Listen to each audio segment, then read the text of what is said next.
சொல்கிறா வழியை விட்றா வழியை விட்றா வழியை விட்றா வழியை விட்றா.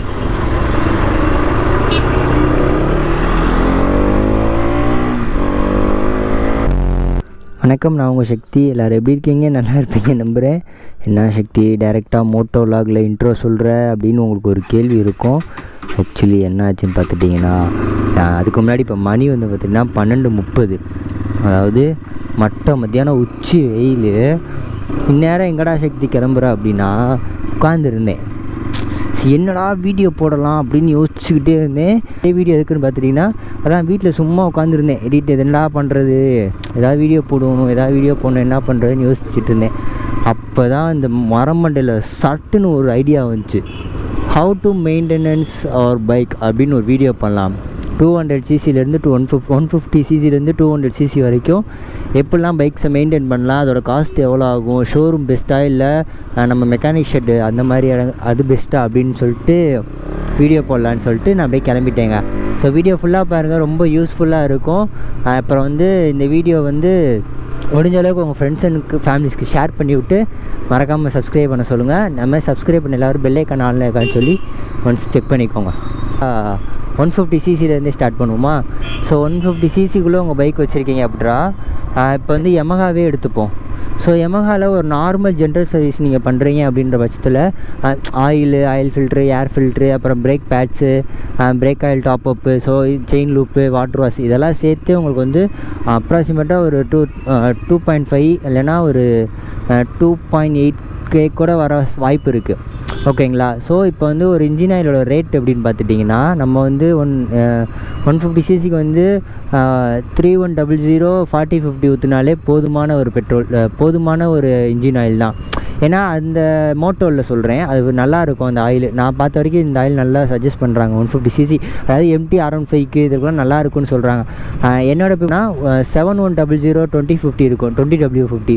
ஸோ அது இன்னும் பெட்டர் ரிசல்ட் தரும். ஏன்னா அது ஃபுல்லி சிந்தட்டிக்கு, நமக்கு வந்து இன்ஜின் ஸ்மூத்தாக இருக்கும், ஹீட் இஷ்யூ ஆகாது. ஸோ அதுக்கெல்லாம் அது கொஞ்சம் நல்லா யூஸ் ஆகும். ஸோ அது பார்த்துக்கலாம்.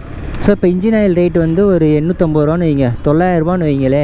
ஒரு ஆயில் ஃபில்டர் வந்து யமஹாவில் வந்து ஒரிஜினல் வந்து 250 240 சம்திங் தான் வரும். ஓகேங்களா? ஸோ நான் வந்து இதோட ப்ரைஸ் எல்லாம் வந்து அப்படியே சைடில் எல்லாம் அப்படியே மொத்தமாக அப்படியே போடுறேன், நீங்கள் செக் பண்ணிக்கோங்க. ஸோ அது ஒரு 250 வைங்க. ஒரு ஏர் ஃபில்ட்ரு ஒரு 400 வைங்க. அப்படி இப்படின்னு கணக்கு பார்த்து மெக்கானிக் அவங்க சர்வீஸ் பண்ணுறாங்களே அவங்க எல்லா காசு சேர்த்து ஒரு 2000 நம்ம வந்து சரி பண்ணிடலாம் உண்மையிலேயே. அதாவது நம்ம வந்து ஷோரூம்குள்ளேருந்து பார்க்குறதுக்கும் வெளியே பார்க்குறதுக்கும் நிறைய டிஃப்ரென்ஸ் இருக்குது. அதுக்கு சொல்கிறேன். இப்போ நீங்கள் ஷோரூம் விட்டிங்கன்னா குறைஞ்சது 3 ரூபா பக்கம் வந்துடும். இதே இது நீங்கள் ஆஃப்லைனில் விட்டீங்க, அதுவும் நல்லா தெரிஞ்ச கடையில் விட்டிங்கன்னா இன்னும் உங்களுக்கு வந்து நல்ல ஒரு பெனிஃபிட் கிடைக்கும். ஏன்னா அவங்க தெரிஞ்ச அண்ணன் அப்படின்றப்போ அவங்க காசு கம்மி பண்ணுறது, அவங்க லேபர் சார்ஜ் கம்மி பண்ணிக்கிடுவாங்க, கொஞ்சம் நல்லா எக்ஸ்ட்ரா ஒர்க் பண்ணுவாங்க. இன்ஜின் ஆயில் இது பிரேக் ஆயில் டாப்அப் பண்ணுவாங்க, கூலண்ட் ஆயில் இல்லைன்னா கூலண்ட் பார்த்து ஊற்றி விடுவாங்க. ஸோ அந்த மாதிரிலாம் இருக்கும். இதே நீங்கள் ஷோரூம் பண்ணி வச்சுக்கோங்க, தொட்டதெல்லாம் ப்ரைஸு உங்களுக்கு எல்லாமே காசு கூட, லேபர் சார்ஜ் கூட வரும். அதுக்கப்புறம் வந்து A to Z வந்து வயரிங் செக்கப்புன்னு சொல்லிட்டு ஒரு சார்ஜ் போடுவாங்க. இதை எத்தனை பேர் நோட் பண்ணியிருப்பீங்கன்னு தெரில. பட் இனிமேல் நீங்கள் வந்து சர்வீஸ் பண்ண போகிறீங்க அப்படின்னா மறக்காமல் வந்து இதை செக் பண்ணி பார்த்துருங்க. A to Z wiring checkup அப்படின்னு சொல்லிட்டு ஒரு லிஸ்ட் இருக்கும். அதுக்கு வந்து ஒரு 150-200 பக்கம் சம்திங் சார்ஜ் பண்ண வாய்ப்பு இருக்குது. ஏன்னா எனக்கு அந்த மாதிரி பண்ணியிருந்தாங்க. பட் நான் அதை சொல்லவே கிடையாது. அதாவது சென்சார்லேருந்து எல்லாமே செக் பண்ணுறது தான் அது. ஸோ அது வந்து நமக்கு தேவை இல்லை.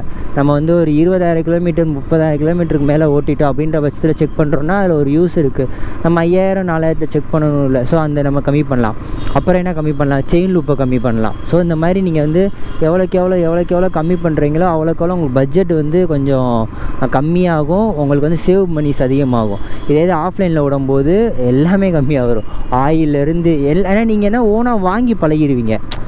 இன்ஜின் ஆயிலாக இருக்கட்டும், ஆயில் ஃபில்ட்ரு, ஏர் ஃபில்ட்ரு இதெல்லாம் நீங்கள் ஓனாக வாங்கி பழகிட்டிங்கன்னா நாளைக்கு உங்களுக்கு ஒரு எமர்ஜென்சி எங்கேயாவது ஒரு இடத்துல வந்து வண்டி ஏதோ ஒன்று ஆயிடுச்சு, இல்லை உங்கள் ஃப்ரெண்ட்ஸோட வண்டிக்கு ஏதோ ஆயிடுச்சுன்னா டக்குனு இந்த ஆயிலை மாற்றுறா, சரி இதை மாற்றி பழகிடா. ஒரு ஒர்க் ஷாப்புக்குள்ளே நம்ம போய் உட்காந்துட்டோம்னா அங்கே என்னெல்லாம் நடக்குதுன்ற அப்சர்வ் பண்ணனாலே நம்ம பாதி மெக்கானிக் ஆகிடலாம். நாளை எங்கள் அண்ணன் ஒர்க் ஷாப்புக்கு அப்படி தான் போவேன். போய் பார்ப்பேன் என்னென்னலாம் பண்ணுது, இதெல்லாம் மாற்றுது, என்னென்ன சொல்லுது, என்னென்ன வாங்கிட்டு வர சொல்லுது, அப்படிலாம் நோட் பண்ணி வச்சுட்டு ஓகே இது போனால் இது மாற்றணும், இது போனால் இது மாற்றணும் அப்படின்னு சொல்லிட்டு நானே ஒரு ஐடியாவில் பண்ணி யோசிச்சுப்பேன். ஸோ ஒரு மெக்கானிக் ஷெட்டை நீங்கள் பார்க்கும்போது உங்களுக்கு வந்து நாலேஜ் நிறையா கெயின் ஆகும். அதனால் முடிஞ்ச அளவுக்கு ஒரு மெக்கானிக் ஷெட்டில் விடுங்க, ப்ரைஸும் கம்மியாக வரும். ஸோ இப்போ நம்ம 200cc வருவோம். ஸோ நம்ம இன்ஜின் ஆயில் நம்ம ஜியாவே வச்சுப்போமே, நம்ம ஜியாவுக்கு வந்து 1.2 லிட்டர்ஸ் பக்கம் நம்ம ஆயில் ஊற்றணும். ஓகேங்களா, அதாவது 1 லிட்டரு 200 ml ஊற்றணும். நான் வந்து இப்போ வரைக்குமே மோட்டோல் 7100 20W50 தான் நான் யூஸ் பண்ணுறேன். ஏன்னா எனக்கு அந்த ஆயில் தான் நான் வந்து கிட்டத்தட்ட நம்ம ஜியா வந்து ஒரு 10,000 வந்து தான் ஷோரூமில் இருந்துச்சு. 10,000 கூட கிடையாது, ஆமாம் 10,000 வரைக்கும் தான் ஷோரூமில் இருந்துச்சு. மிச்சம் 35,000 கிலோமீட்டரும் நான் வெளியே தான் சர்வீஸ் பண்ணேன். வெளியே சர்வீஸ் பண்ண எல்லாத்துலேயுமே இந்த ஆயில் மட்டும் தான் ஊற்றுனேன். ஸோ இன்ஜின் பர்ஃபார்மன்ஸ் செம்ம ஸ்மூத்தாக இருக்கும், ஹீட் இஷ்யூ ஆகாது, உங்களுக்கு வந்து இன்ஜின் ஃப்ளோ சூப்பராக இருக்கும், கியர் ஷிஃப்டிங்க்கு நல்லா இருக்கும், மோட்டோவில் சொல்கிறேன். ஸோ செம்ம ஒர்த்தாக இருக்கும். ப்ரைஸ் வந்து இப்போ கொஞ்சம் கூட்டியிருக்காங்க. நான் லாஸ்ட் டைம் வாங்கும்போது 1000 நான் வந்து 1.5 லிட்டர் வாங்கினேன். ஏன்னா நமக்கு 1 லிட்டர் 1.2 லிட்டர்ஸ் இப்போ வரது இல்லை, ஸ்டாப் பண்ணிட்டாங்கன்னு சொல்கிறாங்க. பட் எந்த அளவுக்குன்னு தெரில. பட் நான் 1.5 லிட்டர்ஸ் வாங்கியிருந்தேன். கிட்டத்தட்ட 1350 ரூபா சம்திங் வந்துச்சு.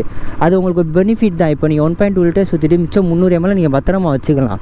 வச்சுட்டு நெக்ஸ்ட்டு சர்வீஸ் பண்ணும்போது 1 லிட்டர் வாங்கி ஊற்றிட்டிங்கனாலே வேலை முடிஞ்சு. 1 லிட்டர் காஸ்ட் வந்து ஒரு 850 ரூபா 900 ரூபாக்குள்ளே தான் இருக்கும். ஸோ அது நம்ம ஏர் ஃபில்ட்ரு வந்து கொஞ்சம் கூட தான் வரும். ஸோ ஏர் ஃபில்ட்ரு ஸோ இது அப்ராக்சிமேட்டாக நம்ம சர்வீஸ் நான் பண்ணல, நம்மக்குள்ளே லாஸ்ட்டாக ஒரு வீடியோ போட்டிருப்போம்ல.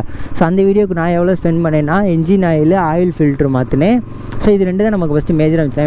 லாஸ்ட் டைம் நம்ம க்ளீன் பண்ணி தான் நான் ஏர் ஃபில்ட்ரு போட்டுருது. ஸோ அந்த இதுக்கு வந்து எனக்கு எவ்வளோ செலவாச்சுன்னு பார்த்துட்டிங்கன்னா 1500 மட்டும்தான் செலவாச்சு.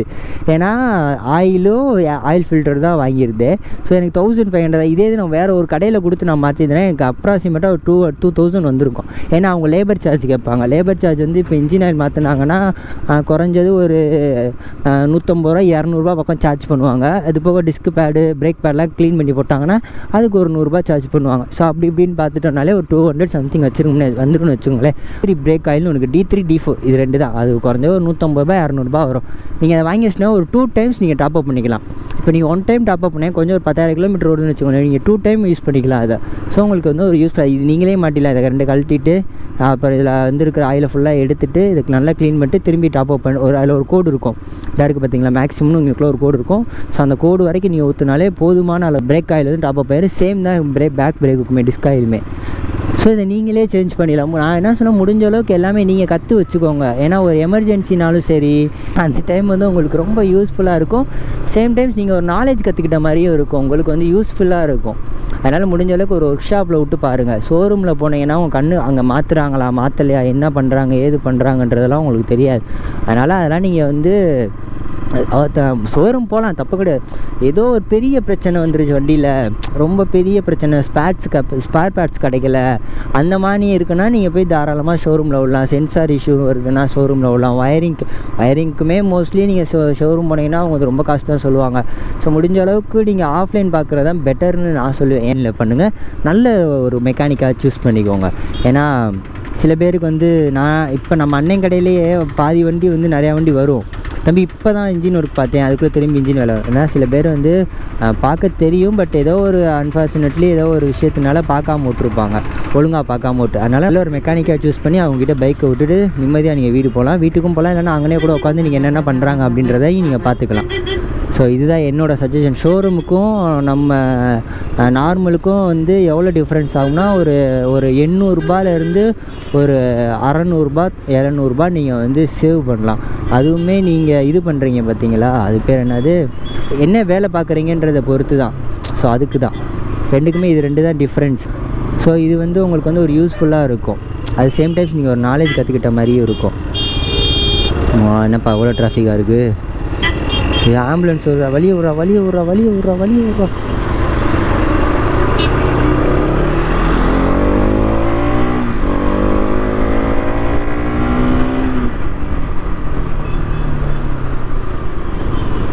வெயில் அடித்து பிரிக்குதுங்க, இப்போ எரியுது இந்த இடமெல்லாம். சார்ஜஸ் அதிகமாக போடுவாங்க, எக்ஸ்ட்ரா அடித்து பில்லு தட்டி விட்ருவானுங்க, சில பேர் கவனிக்க மாட்டாங்கன்றதுனால. அதனால் என்றைக்குமே ஷோரூமில் வாங்கும்போது பில்லை செக் பண்ணி பாருங்கள். பில்லை செக் பண்ணி பார்த்துட்டு உங்கள் பேர் பார்ட்ஸ்லாம் கரெக்டாக சேஞ்ச் பண்ணியிருக்காங்களான்னு ஒன்று செக் பண்ணிக்கோங்க, ஓட்டி பார்த்துருங்க.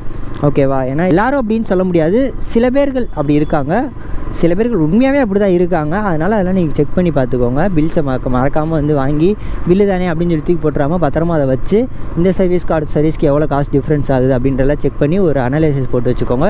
இது வந்து உங்களுக்கு ரொம்ப ஒரு யூஸ்ஃபுல்லான ஒரு ஐடியா. ஏன்னா நமக்கு வந்து காசு ரேட் வந்து எவ்வளோ டிஃப்ரென்ஸ் ஆகுது அப்படின்றத வந்து உங்களுக்கு தெரிஞ்சுக்கிறதுக்காக இந்த அளவுக்கு ஆஃப்லைனில் போகிறது தான் என்னோடய சஜஷன். 3, 2, 1 let's go.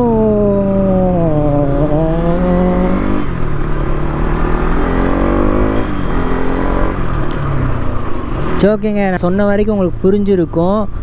இது என்ன பண்ணலாம் அப்படின்னு சொல்லிட்டு நீங்கள் டிசிஷன் எடுத்துக்கோங்க. என்னோடய சஜஷன் உங்களுக்கு நான் சொல்லியிருக்கேன்.